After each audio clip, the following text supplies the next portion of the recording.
কাছে নিয়োজিত রয়েছেন, আপনারা আপনাদের জায়গা থেকে সরে আসুন। অতএব ভবিষ্যতের চিন্তা করে হলেও আপনারা এই ধরনের কর্মকাণ্ড থেকে আপনারা বিরত থাকবেন। বিসমিল্লাহির রহমানির রহিম। মাদক একটি সামাজিক ব্যাধি। আমাদের সরকার গঠন করার পর থেকে অভিযান চালাচ্ছে এবং মাদককে জিরো টলারেন্সে নিয়ে আসার প্রতিশ্রুতি ব্যক্ত করেছেন।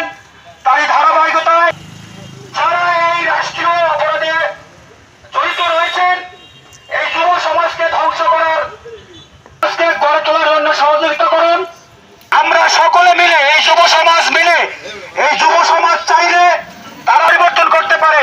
সেটা আপনারা 24শে জুলাই গণ অভ্যুত্থানে আপনারা দেখেছেন, সাক্ষী হয়েছেন।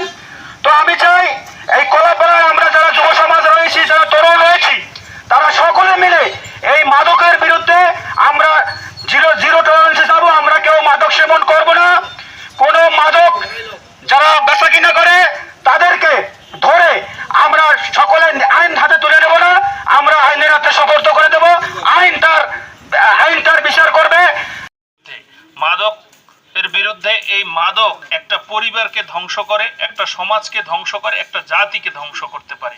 এই মাদকের কারণে আমার এখানে পূর্ববর্তী এক বক্তা বক্তব্য দিয়েছেন যে মা বাবা শিশু সন্তানকে পঙ্গু করে হাত পা কেটে তারপর ভিক্ষার জন্য তাকে ইউজ করছে, তাকে ব্যবহার করে ভিক্ষা করছে, সেই ভিক্ষার টাকা থেকে নেশা করছে।